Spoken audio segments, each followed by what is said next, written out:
Cáense.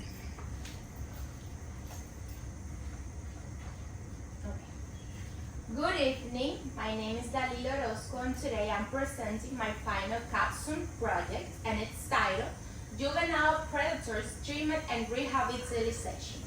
So, the current state of the juvenile system faces a critical juncture in its approach towards juvenile offenders, namely with the contentious issues of whether they should be subject to adult criminal proceedings or not. Okay, so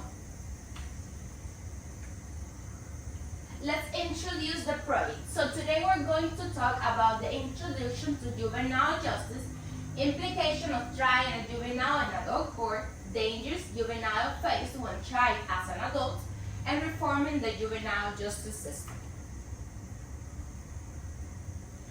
So in the introduction, we're going to talk about the crossroads in the juvenile justice system, core integrity priorities, exploration of juvenile justice, deliberate change in approach, and shielding juvenile offenders.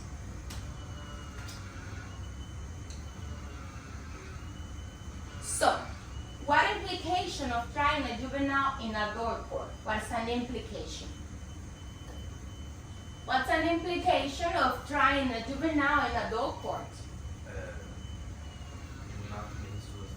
Yes, they can commit suicide. That's why all the implications, such as harsh punishment, denied access to essential programs, juveniles may not receive a fair jury trial, impede chances of healthy development, high recidivism rates, criminal courts do not take into account the maturity of the child, and also does not improve public safety.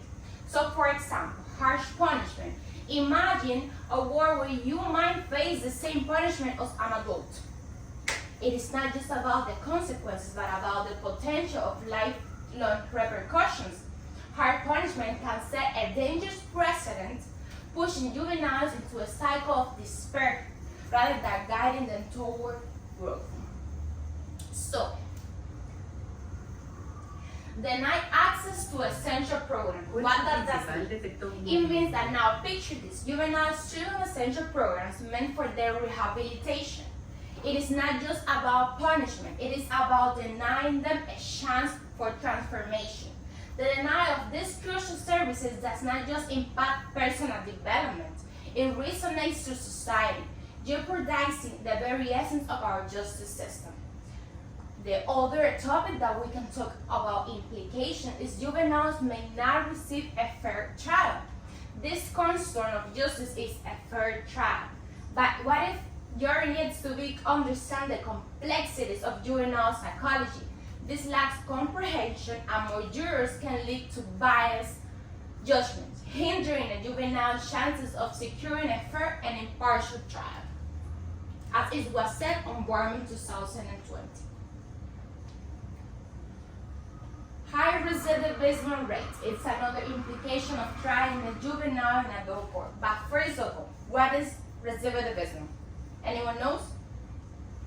Okay, so recidivism is just, in other words, the relapse into going back to criminal actions. So picture this among reality. Juveniles released from detention facilities are more likely than not to commit another offense. It is not just statistic, it is a profound indication of the system's shortcomings. So that just means that juveniles that get out of justice courts or juveniles that get out of prison, they are more likely to commit an offense and then go back to the jail.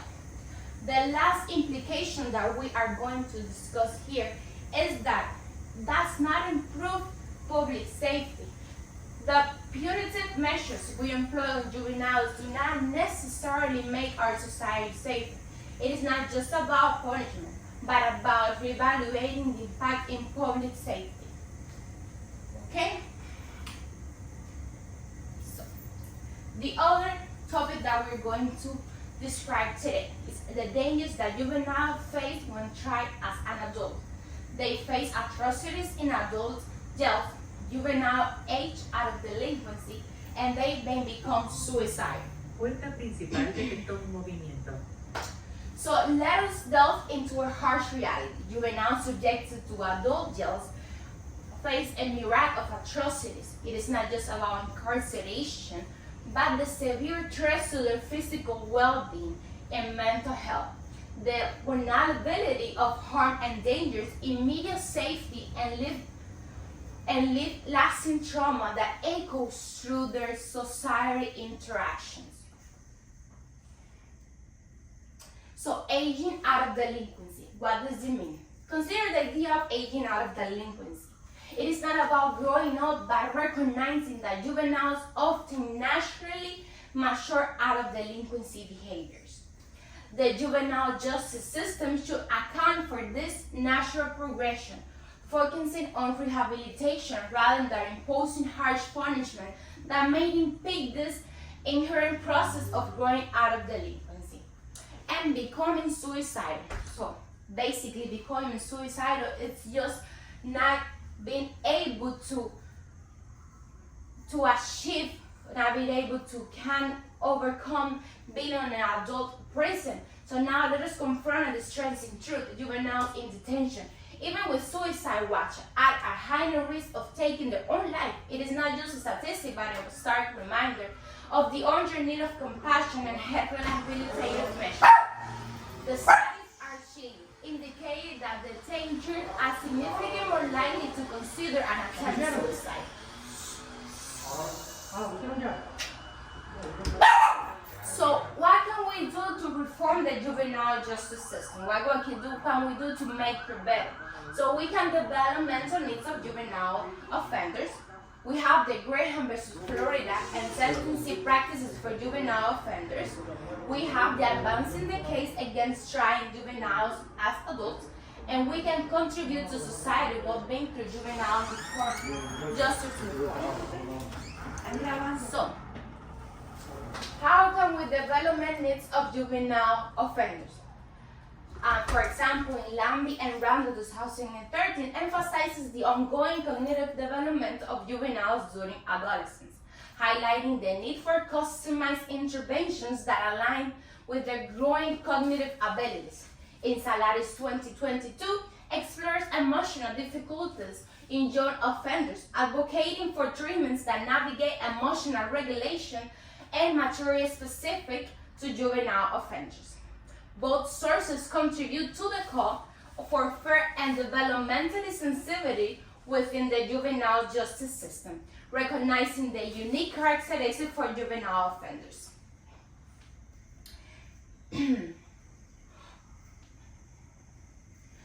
For the Graham versus Florida court system and sentencing practices for juvenile offenders in Graham versus Florida, examined by Coy and Hicks 2020, establishes a fundamental principle against subjecting juveniles to adult legal processes, citing the constitutional imperative against cruel and unusual punishment.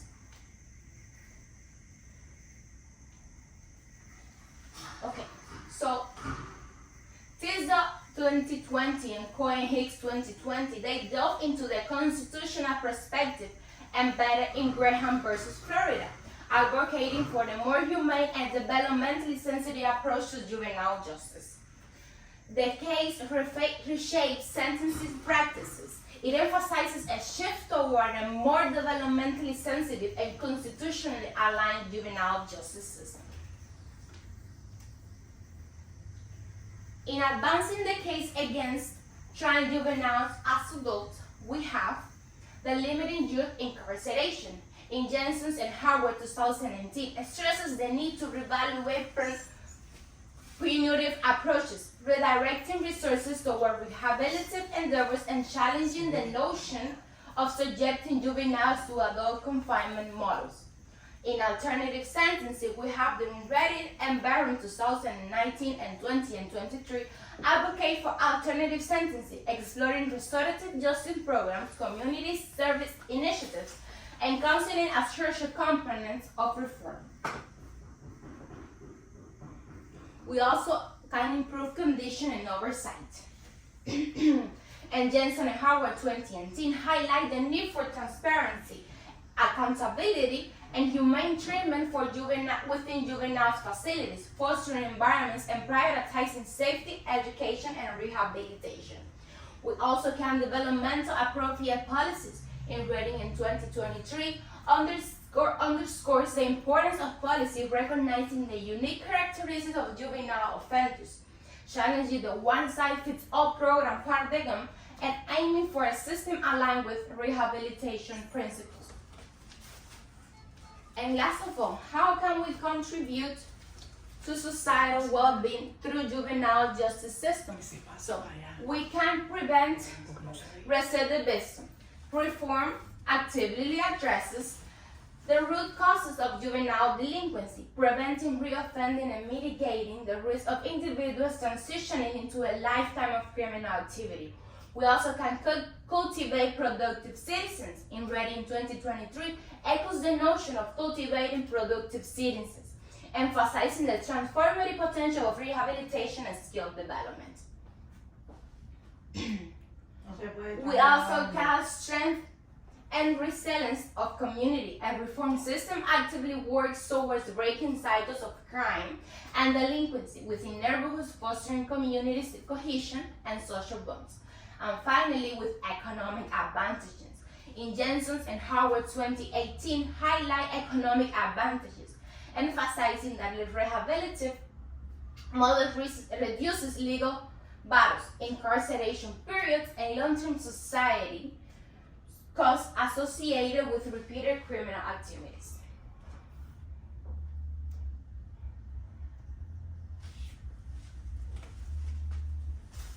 So in conclusion, to recap everything about this, we have the reform imperative, we have a safeguarding vulnerable youth, a comprehensive reform agenda, and a tangible societal advantage.